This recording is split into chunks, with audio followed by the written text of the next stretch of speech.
So raise your hand if you've got some old SODIMMs laying around.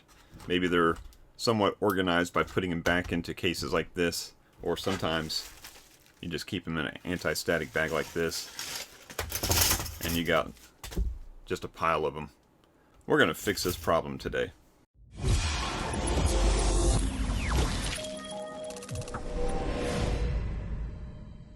Hey everybody, it's Chris from Family Geekery, and today I'm going to solve this problem of having all these chips all over the place. And I know it's not the right way to store them. Sometimes, like I said, if I do an upgrade, and that's where a lot of this stuff comes from, if I do an upgrade for a MacBook or an iMac or something, and I take out the old 1 gig and 2 gig sticks and I put in some 8 gig sticks, then sometimes I'll take the old chips and put them in with the into the container that the new chips came into. But you can see I've got some that are empty. I just haven't kept up with it. Sometimes I just have these neatly stacked up, like this. And then, get a stack of them a couple inches high, and then something bumps the shelf, and then they all fall over. So I've been putting them into this bag, just kind of get them all grouped up so they don't get kind of all over the place. But today I'm going to solve this problem, get them all organized up the right way. So I don't know if you've seen these before, but they do make a SODIMM anti-static memory tray, and this came in a 2-pack. So if you look at one of these, it's got all these slots that you can just put these in, and I'm going to be able to group them into different pairs, different quantities, different sizes of memory, and it comes with a little top here to put on there, I guess, to keep the dust out and stuff. So let's go ahead and get some of these stacked in here and see if the end result, as I'm hoping, is a lot better than the system I've been using. Alright, so the first step was just to organize them and get them into different sizes. So these are all 2 gigs, these are all 4 gigs, and I've got a couple of 8 gigs here. And you can see the graveyard of old cases that I had them in. Some of them were just sitting out there free, some were actually nicely neat in one of these. But the next step is going to be finding pairs that are the same speed, the same size, and if possible the same latencies and everything, and then find which ones have pairs, find which ones are just singles, and then we're going to start populating our little trays here.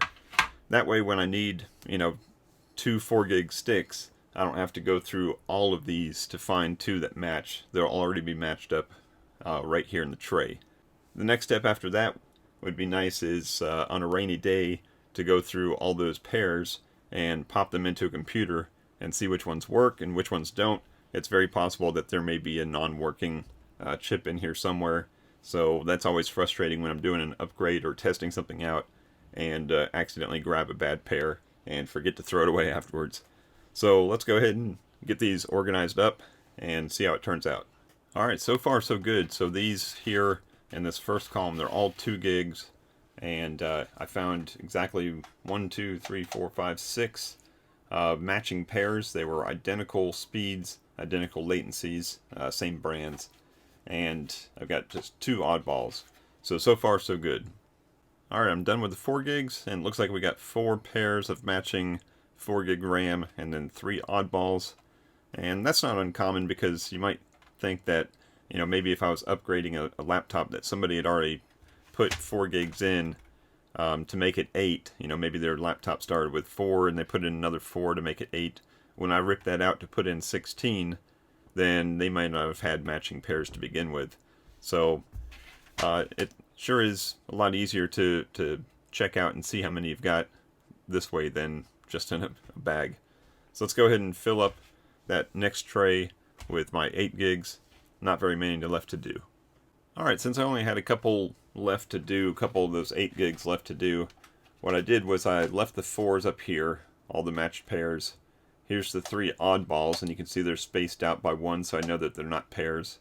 And then starting right here, I've got 2 pairs of 8 gig, and then 1 oddball 8 gig. So for right now, until I need to fill this thing up anymore, I'm going to go ahead and keep everything just in the one little tray here.